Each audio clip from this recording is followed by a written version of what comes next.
Good morning. It's Sunday, about midday. I've come home from Mass. So I thought today we'd do something a little bit different. So I'm going to give you a sort of lecture, but it's not a pre-prepared lecture. I'm just going to talk at you, and then if you're interested, you can have a good listen to me. And if you're not interested, you can switch off and look at videos of cats. What I'm going to talk about is the history of the Church of England. Now, I've never been an Anglican before. I was brought up as a Pentecostal or charismatic evangelical going to non-denominational churches, but I converted to Roman Catholicism in my 30s, so I'm a Roman Catholic. Nevertheless, there are certain things about Anglicanism that I particularly like. I really love the Book of Common Prayer. Um, I sometimes use that in my private devotion. I think the language of it is absolutely magnificent. And other things in the Church of England that I like. I've always liked the idea of being an Anglican, but for various reasons I've never actually converted to the Church of England or its successor bodies. Though there were a couple of periods in my life when I regularly attended Anglican churches. So you might ask, well, what do you know about the Church of England, Matt? Well, my PhD thesis was in historical theology with a particular emphasis on 19th century church history. So I do have a certain expertise when it comes to the history of Anglicanism. So, um, although obviously my biases might come out in what I say, I am talking from a position of having some knowledge about what I'm talking about. So, the Church of England, when did it begin? So, I mean, the kind of plain man view is that the Church of England began in the 16th century when Henry VIII wanted a divorce from Catherine of Aragon and he couldn't get it, so he started his own church. Well, there's a certain amount of truth in that, and certainly that's the point at which the church within England separated itself as an institution from the Roman Catholic Church and from the papacy. However, it's a bit more complicated than that. And if you are an Anglican, you probably won't see it that way because you would see the Church of England as being in continuity with the historic churches that were in England and in the ancient church of Britain. You would look back on those bodies as being the Church of England, even though it was still in communion with the Catholic Church at that time. You'd not see there being a radical break necessarily from the medieval church and the Reformation church. Perhaps in doctrine, certainly, but as an institutional body, they would say that the medieval church, the church of the Saxons, and maybe even the church of the Celts and the ancient Britons as being the church of England. So some Anglicans would trace their lineage back to the Celtic church that was established in Britain before the time of the English, the Anglo-Saxons. So they would look at Columbus and St. Patrick as being forerunners of their own church. Back in the 90s, I remember there were huge numbers of books all about the Celtic church and about Celtic spirituality. A lot of them were quite a lot of nonsense. I think the reality of it was that the Celtic church was essentially just Catholicism within Britain. There might have been some differences with the Catholic Church in Europe, with the Roman Church, but in belief, in most of their practice, the Celtic Church weren't necessarily that much different from the churches in Europe at the time. When the Celtic Church and the Roman Catholic Church came into a conflict, it was over the date of Easter rather than because of any kind of belief. Nevertheless, some Anglicans would emphasise the distinctiveness of the Celtic Christians and would see them as being forerunners of the independent Church of England as opposed to the Church of Rome. And of course, when St. Augustine of Canterbury was in England and he established the Roman Church amongst the early English, the Anglo-Saxon people who had conquered the Celts, the Anglicans would look back on him as being the founder of the English Church, even though it was under Rome, and St. Augustine had been sent by Pope St. Gregory the Great. Okay. And of course, the medieval church, though it did a lot of things that historically Anglicans would see as being corrupt and being quite wrong, they would see that as still being the church in England, or the Church of England. And there's a visible sign of this, of course, because so many of the Church of England's buildings were built within the Middle Ages. They worship in medieval cathedrals that were built by medieval Catholics, and they don't see them as being stolen, but they see them as being part of that legacy that they have received. They might disagree to some extent on how wrong or incorrect the Catholic beliefs of the Middle Ages were. Some Anglicans would perhaps see more of a continuity. Those who are a bit more on the evangelical, the Reformed side of the Church of England would see them as being a bit more discontinuity, but they would still see themselves as the successors of the medieval church in England. So, in terms of events that were important in beginning the English Reformation, we might want to look back to the Middle Ages and John Wycliffe.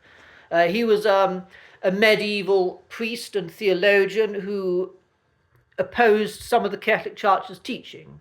He opposed the doctrine of transubstantiation.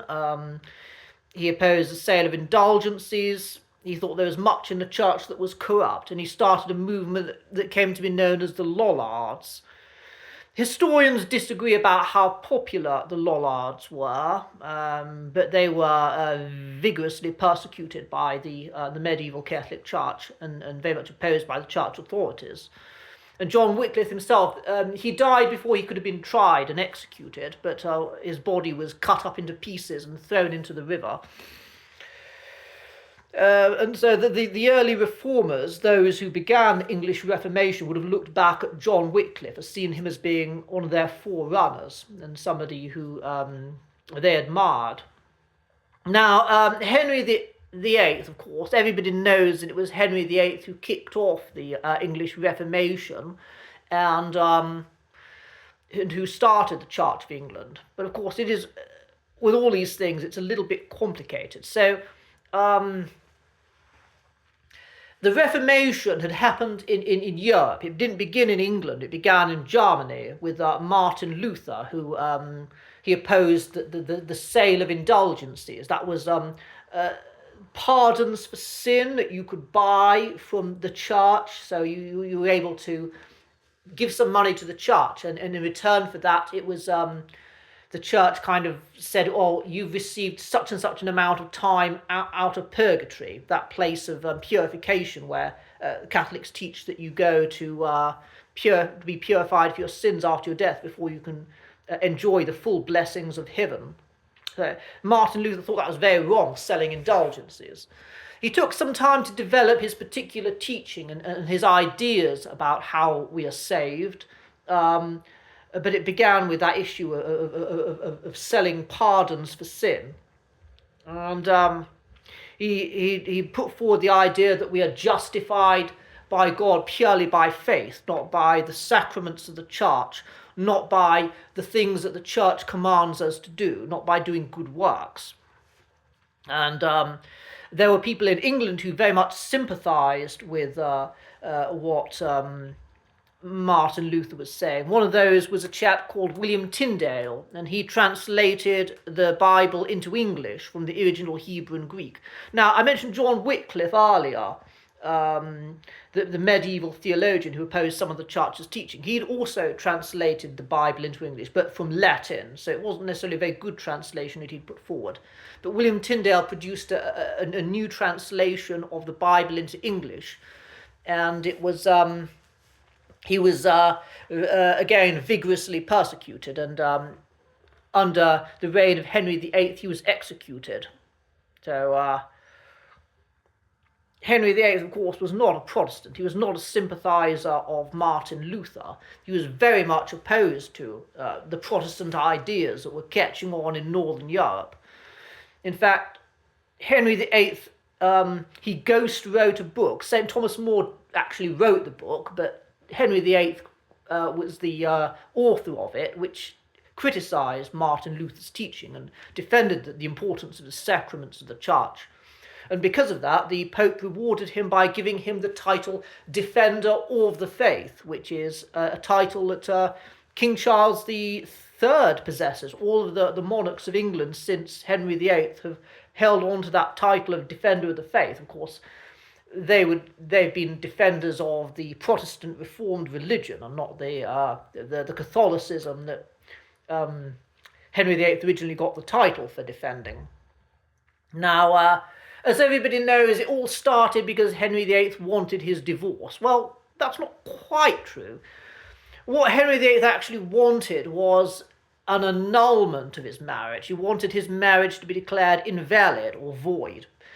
So Henry VIII had married his brother's widow, Catherine of Aragon, and the Old Testament law says that a man should not marry his brother's widow. Of course, that was a bit more complicated because there's also a teaching about how if a man dies without having children, then his brother should marry the widow. So there's a certain amount of uncertainty about how that teaching works out in practice.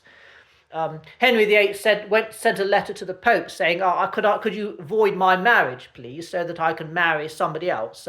As we all know, he was in love with a lady called Anne Boleyn, who eventually became his second wife.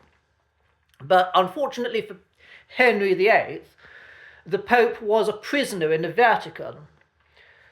The relative of Catherine of Aragon, Charles V, who was the Holy Roman Emperor and also the King of Spain, had taken control of the Vatican, and he had the Pope locked up. And because he was related to Catherine of Aragon, he was not terribly keen on the idea of Catherine of Aragon's marriage being voided.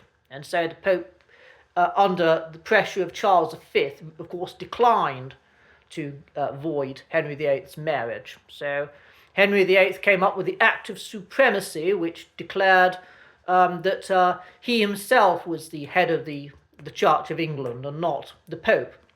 So at that point, there's an institutional separation between the Church in England and, of course, the Catholic Church.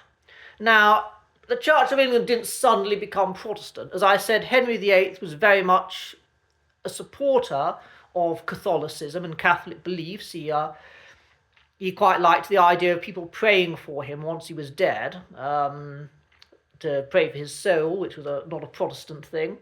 He didn't particularly like the idea of priests getting married.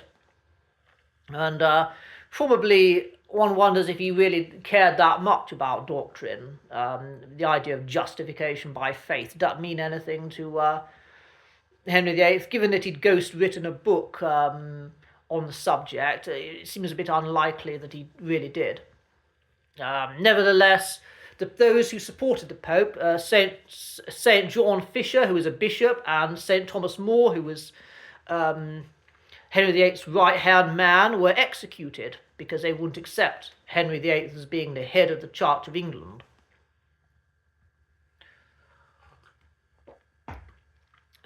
Nevertheless,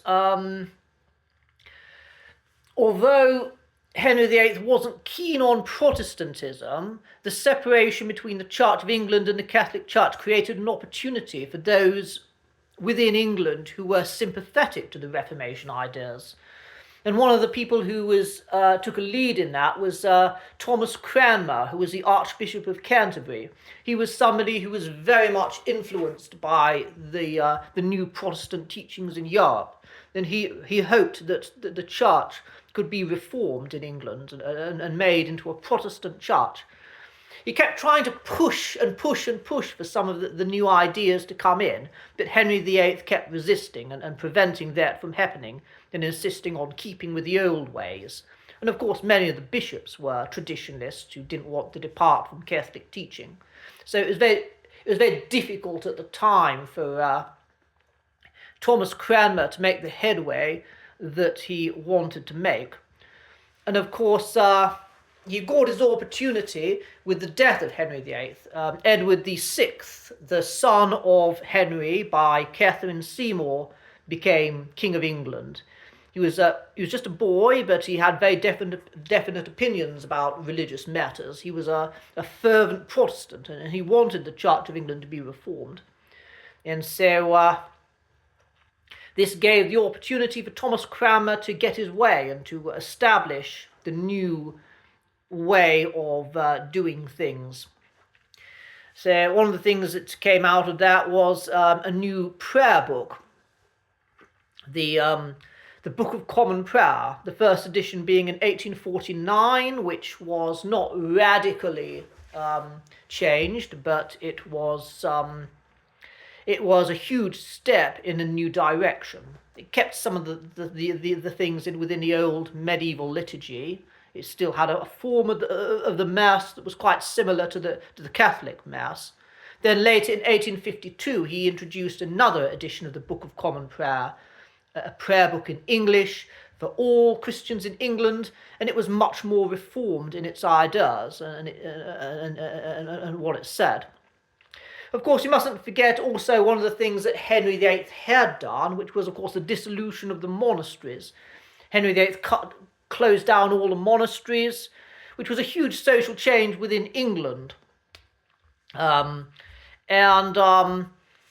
England was very much, a lot of the social services were done by monks in the Middle Ages. So if you were poor and you couldn't look after yourself, you could go to the monastery and you could live there, and the monks would look after you in your old age. Or some of the monasteries and convents provided hospitals and hospices for the sick.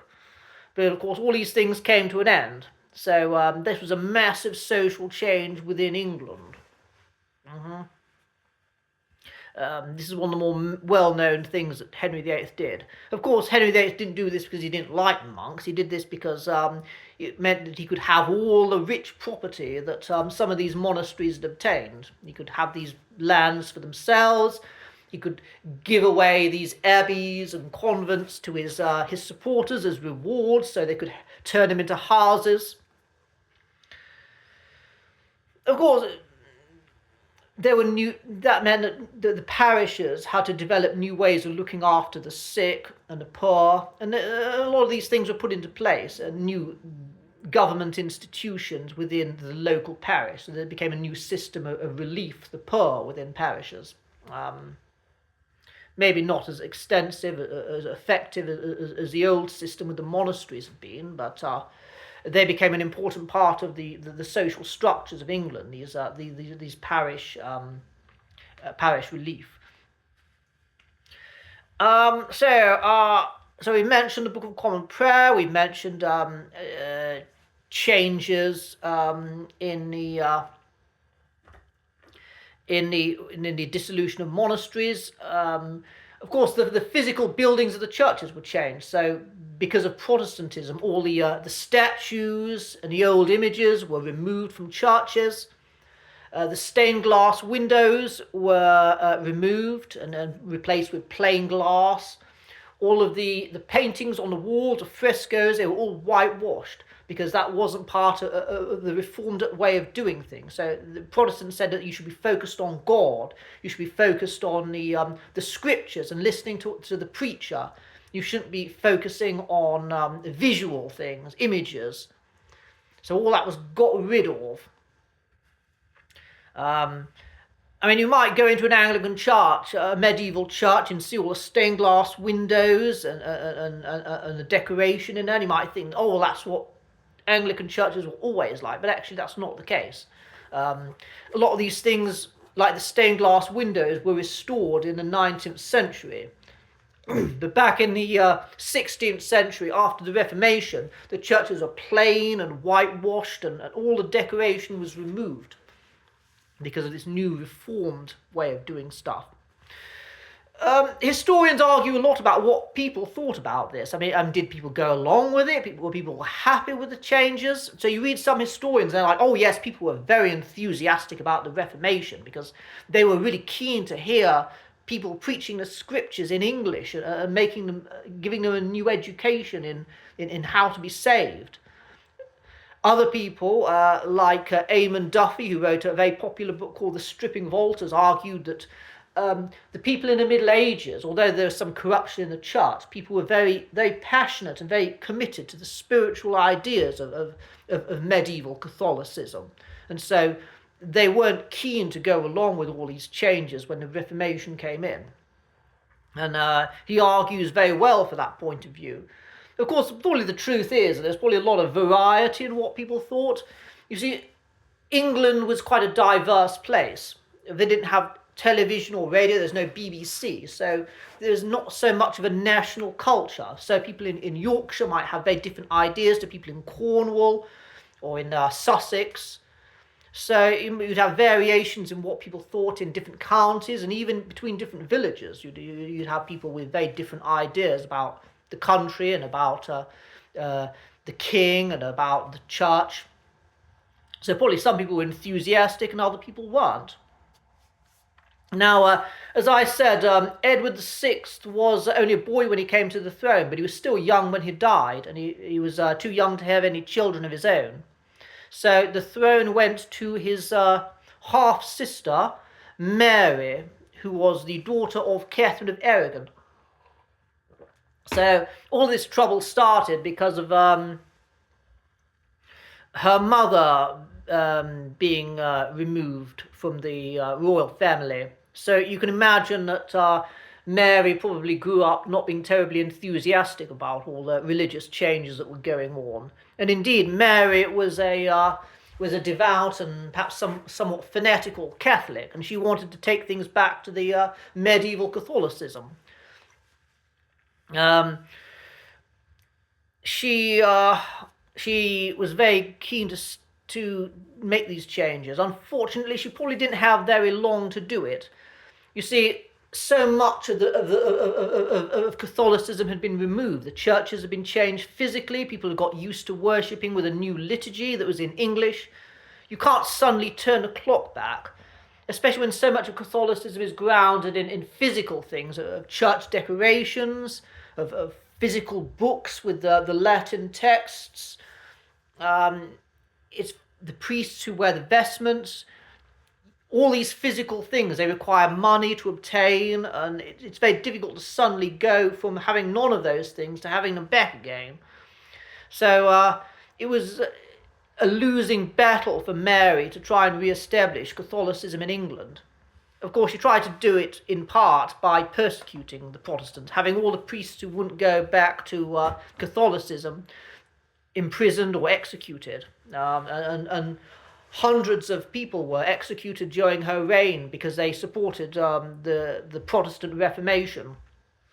And this inspired a famous book, Fox's Book of Martyrs, which was a catalogue of the stories of people who've been martyred, both in ancient times and also in modern times. So Fox saw a comparison between those who've been persecuted by the Romans in the early church and those Protestant Christians who've been persecuted by the Catholic authorities and by Catholic rulers in his own day, as being one continuity. And Fox's Book of Martyrs became hugely important in establishing the Protestant culture within England. Lots of people throughout the country had their own copy of Fox's Book of Martyrs and enthusiastically read it. And it kind of gave a kind of a definition to England as being the Protestant nation where people had suffered so much.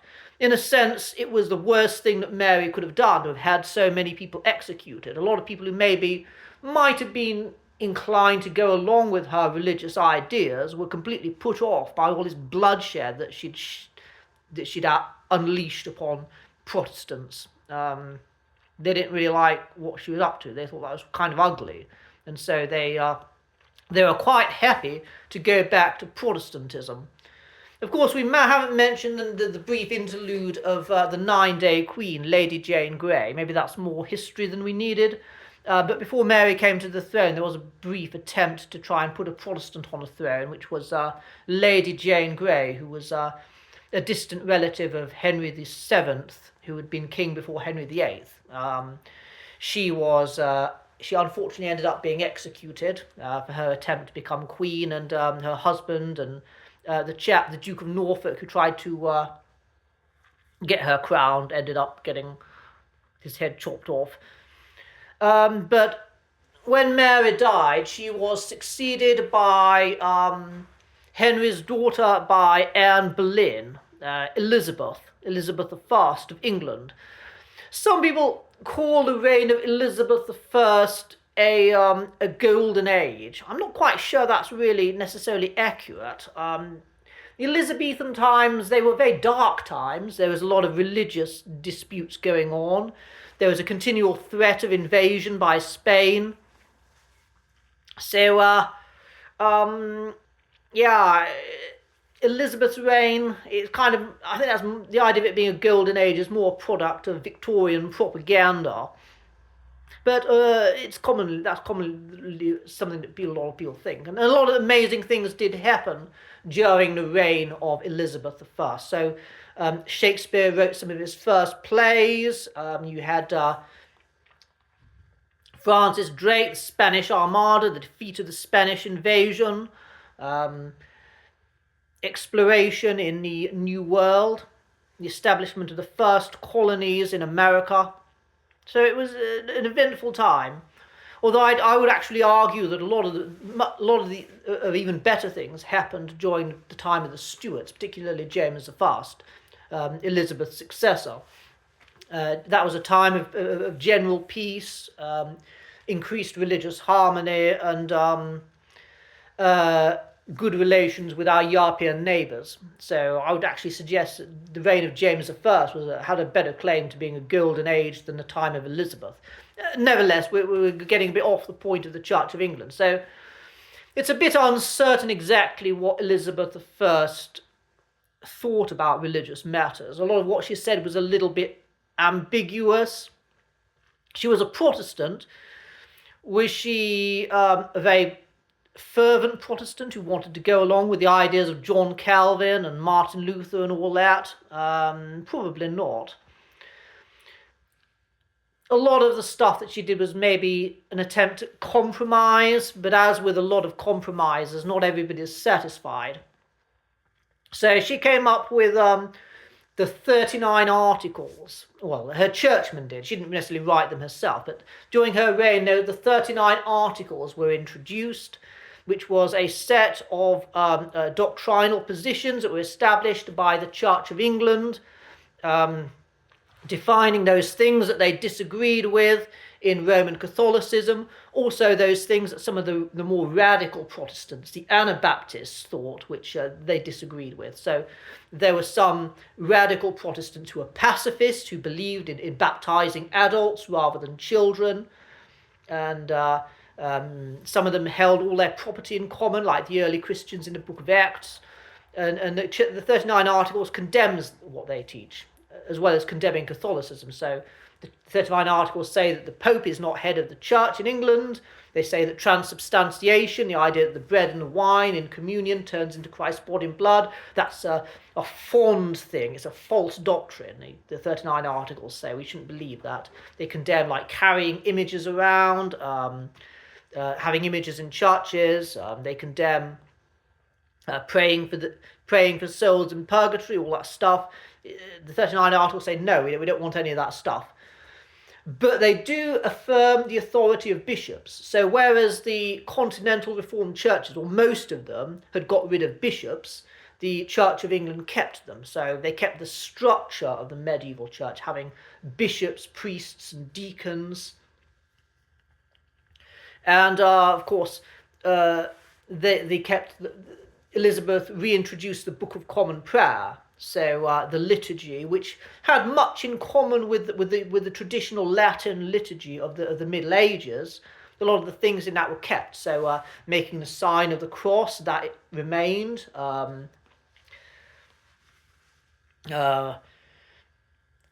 And the basic form of the Mass. If you look closely at the Communion Rite in the Book of Common Prayer and compare that to the Catholic Mass, you'll find that a lot of the structure of it, the order of the way things are done, is very similar. And of course, there were some people within England who weren't terribly happy about that. There was a group emerged called the Puritans, who felt that those who'd started the Church of England in the reign of Edward VI hadn't gone far enough, and that there's a lot of other changes that needed to be made. For instance, getting rid of the sign of the cross. Some of the Puritans felt that making the sign of the cross was a little bit too Catholic, so we probably ought to get rid of that. Some of them felt that they shouldn't be having bishops. They felt that they wanted to follow the example of the Calvinist Church of Switzerland, of having elders, a synod of elders to govern the church. And that was what the Reformed Church in Scotland had established. So John Knox, he was the leader of the Reformation in Scotland, which was a separate country, a separate kingdom. He had opposed the Queen at the time of Scotland, Mary, Queen of Scots, because he was a Protestant, a Calvinist, and she was a Catholic. And eventually the people of Scotland went along with John Knox, and they followed him in adopting the Reformation. I'm not going into all the politics of it here and exactly how it happened, but Scotland effectively adopted a much stronger form of Protestantism than was practiced within the Church of England. So they didn't have bishops, they had a synod of elders who governed the church. So some of these Puritans wanted to go along with that. Essentially, there were three groups within the Puritans. So there were the moderate Puritans who felt that the church needed to become just a little bit more Calvinistic. They needed to make a few changes to the Book of Common Prayer, but they were happy to keep the bishops, they were happy to keep the authority of the crown, the queen at the time. Then there were those who wanted more radical changes, and they wanted to follow the example of Scotland of getting rid of the bishops and having a Presbyterian church, a church governed by a synod of elders. Then there were the slightly more radical Puritans who they went off and they separated and they formed their own independent congregations. So there was all this religious disharmony within England at the time of Elizabeth. So on the one hand, you had the people who were fervent in their Catholicism and didn't want to go along with the Church of England, and a lot of these people had the laity had to pay fines. If you didn't go to the Anglican Church, you would have to pay a fine for your pains. And the priests, on the other hand, they were accused of treason. And if you were a priest, a Catholic priest in the reign of Elizabeth, you would be arrested and you would be horribly executed and tortured. So there were lots of Catholic martyrs. And then, of course, there were the Puritans who were persecuted by Elizabeth. Maybe not as harshly, but they were opposed. So Elizabeth did her best to make sure that these Puritans didn't gain any grounds within the church. The church at the time was moderately Protestant, moderately Calvinist, so it was kind of opposed to these two extremes. On the one hand, the Catholics, who wanted to go back to the old ways, and the Puritans who wanted to go further than the official church authorities had taken their Protestantism. Elizabeth died childless. She never married. So who was going to become king or queen after the death of Queen Elizabeth? Well, Mary, Queen of Scots, who I mentioned earlier, she tried to become Queen of England and ended up getting executed. But she had a son, James I. So he was in fact he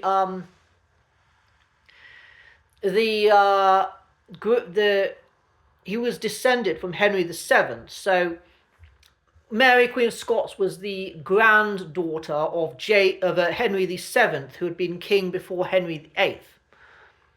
And it's through him that all of our monarchs go back to. The line of Henry VIII is completely extinct. All of Henry VIII's children died childless, so there's none of Henry VIII's blood in our monarchs today.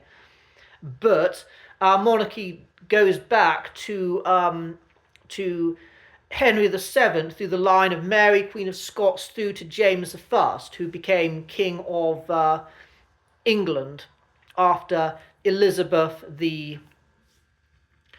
the First. So he was a Scotsman. He had a very strong Scottish accent. He had a lot of very different ideas to how most people in England thought. Scotland was a very different country. It had different laws. Nevertheless, people were very glad to see him. They'd had two queens before him, three queens if you count Lady Jane Grey, who was queen for 9 days.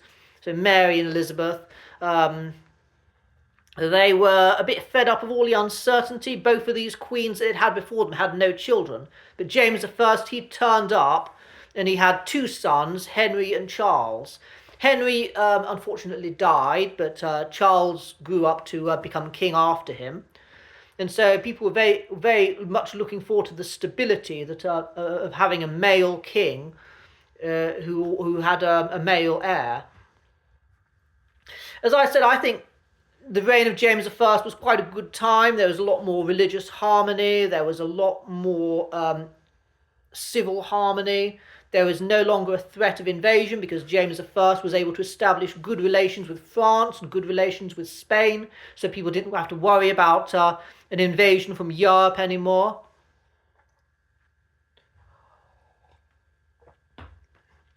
James I's wife, Anne of Denmark, she converted to Catholicism. So James I had a certain amount of sympathy for Catholicism.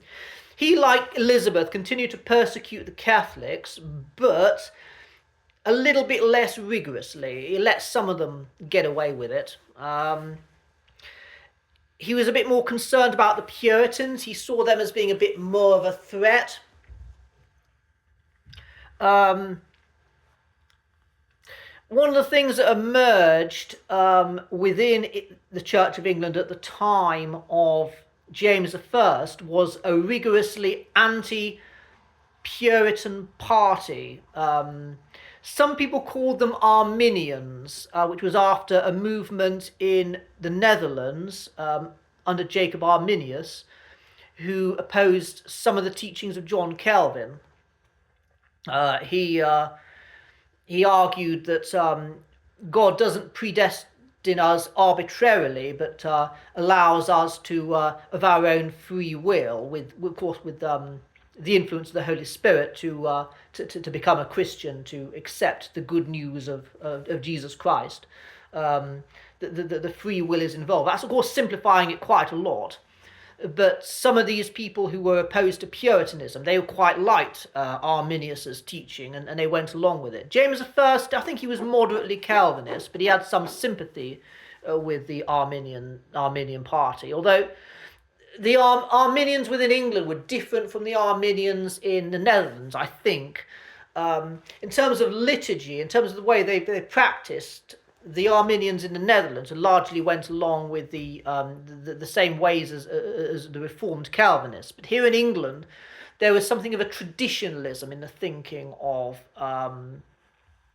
these people. It might be a bit more accurate to call them high churchmen rather than Arminians, because a lot of their issues were to do with liturgy, to do with practice and devotion. They were more traditionalist. They saw more of a continuity between the old medieval Catholicism and the Church of England. They were Protestants. They thought that the medieval church was wrong. They thought that Catholic beliefs were wrong. But they had more of an emphasis on the sacraments, of the authority of the bishop, and the role of the king as the head of the church. The Puritans, while they might have paid lip service to the idea of the king being head of the church, it wasn't really something that they really liked. They preferred to emphasise the authority of the scriptures. And because of this, so there's this strife building up between in the reign of James I. Although it was very mild, there was increasing discord between the Puritans and those who were most vigorously opposed to them, the High Church or the Arminian party. So James I wanted to kind of get to grips with this Puritan problem because they were very influential, these Puritans. So he called a conference at Hampton Park. You might know Hampton Park as being the property of Cardinal Wolsey, who was one of Henry VIII's people, one of his lieutenants, a churchman, Archbishop of York. He'd been gifted that house by Henry VIII. Eventually tried to give it back to him because he wanted favour, but it remained a crown property once Wolsey gave it back to the king. And this crown property, Hampton Park, James I called a conference between the Puritans and the churchmen who were opposed to the Puritan teaching. And they tried to wrestle out all these differences, and they didn't really come to much agreement. The Puritans carried on thinking, we don't really like all this Anglican stuff. We need change. And James I and his supporters were like, no, we're not going to change the church. We're having bishops. We've got the bishops, and we're sticking with them. But one of the things that was agreed at the Hampton Park Conference was a new translation of the Bible. The Puritans favoured a translation of the Bible, the Geneva translation, which came from Europe and was very much had a bit of a Protestant bias in some of the translation. And the churchmen who were anti-Puritans, they used the Bishop's Bible, which was probably an inferior translation. But it was agreed at Hampton Park that there should be a new translation of the Bible. Officially it's the authorised version, but it's often called the King James Bible, and this is one of the most wonderful products of English national life. Probably the most famous Bible translation ever.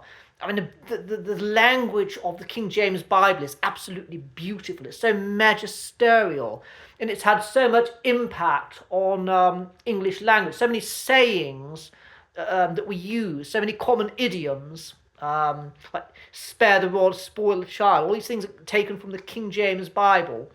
I probably need to make a whole video about the topic of the King James Bible sometimes, but I'll get around to that eventually.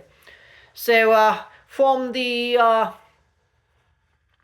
Hampton Park Conference, we get this amazing Bible translation which goes out to the whole world and changes it. I mean, in America, there are some extreme fundamentalist churches which actually believe that the King James Bible is a perfect word of God and we shouldn't use any other translation. I think I had some sympathy for their ideas at one time. But no, although I'm a Catholic, I still use the King James Bible and I absolutely love it. And I'd certainly encourage you to have a go at reading the King James Bible, particularly if you want to understand English language or history or culture. Anyway, I think this is a nice place to stop. I think we need to do a part 2. So in the next part, we'll come on to what happened after James I and about the terrible civil war that followed in his way in the reign of the next king, King Charles. So I hope you enjoyed this video and you found it very informative. I think we'll have to do some more of this. Okay, have a great Sunday.